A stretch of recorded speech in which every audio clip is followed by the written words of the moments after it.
Hello everyone, I'm Meteorologist Charlie Ironmonger. Thank you so much for joining me today for your 1 p.m. news and weather update from the First Alert Desk. Now we've got news out of New Bern where a hotel that's under construction right now is being delayed. The Holiday Inn Express and Suites behind the New Bern Mall has faced multiple delays since it began work in 2019. The $6 million 100-room hotel originally was set to open in 2021 and again in 2023. Now, this year, East Coast Hospitality said it would open the hotel in September. That was then pushed back to November, and developers say its soft opening is now scheduled for December 18th. Now, East Coast says the reason for the setbacks is due to the COVID-19 pandemic and mainly labor shortages, including elevator installers. The company says opening and constructing a hotel is no easy task while facing inflation of supplies, initial setbacks from COVID, and again, those labor shortages.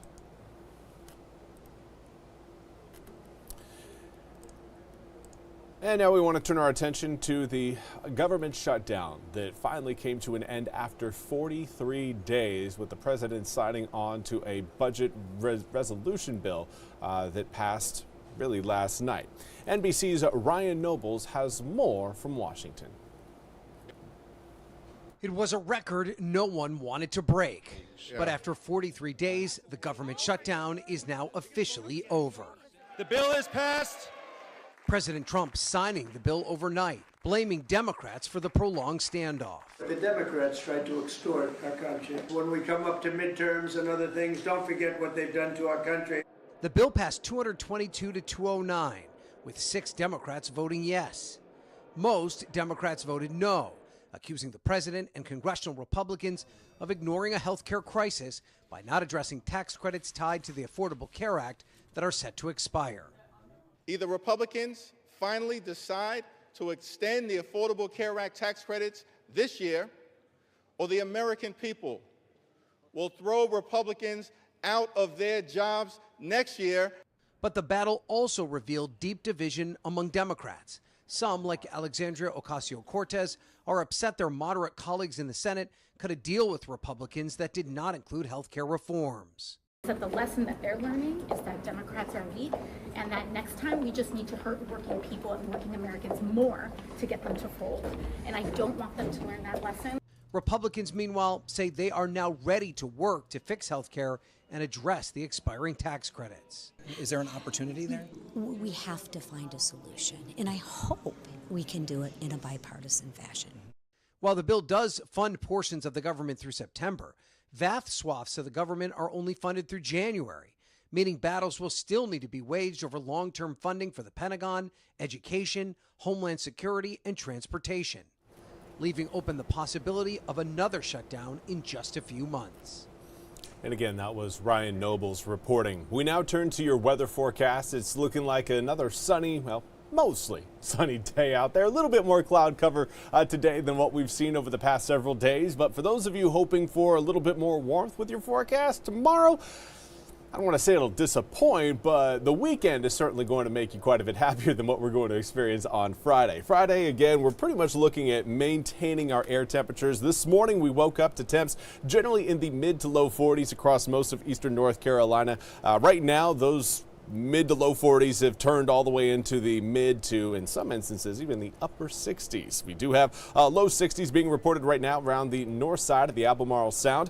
62 degrees in Elizabeth City, 62 in Ahoskie, 61 in Roanoke Rapids, while we also have 59 degrees in Manteo, 57 in Manteo, 59 in Plymouth. Now again, as we head through the weekend, it is going to get toasty. Could be looking at 77, 78 degrees on Sunday. So again, if you're not quite pleased with the warmth we've got, not to worry, we've got more on the way. Westerly wind at 13 miles an hour, keeping that dew point fairly low. Northwesterly winds do a pretty good job of bringing in cooler air, but more so drier air, because all of that air is coming down off the mountains that have done a very good job of soaking up all that moisture on the western side of the mountain. So once that air mass moves east, it tends to be significantly drier than before those mountains had coming to his way. Right now, winds blowing in at around 7 to 15 miles an hour. We'll see those wind speeds gradually relax later on this afternoon between around 4, 5, and 6 p.m.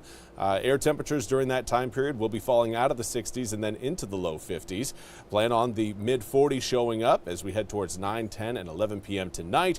From there, we turn to tomorrow morning. Again, lots of sunshine, but it will be cold to start. 36 degrees as you walk out the door tomorrow morning. We'll turn to 46 degrees by 9, and we'll be at around 56, 57 degrees by 11. So there is certainly some heat that will build quickly tomorrow, but don't be surprised if you walk out and there may be a little bit of some frost on that windshield on your car parked outside. Now, here's a look at your full 8-day forecast. Again, not a lot happening in eastern North Carolina from a weather standpoint.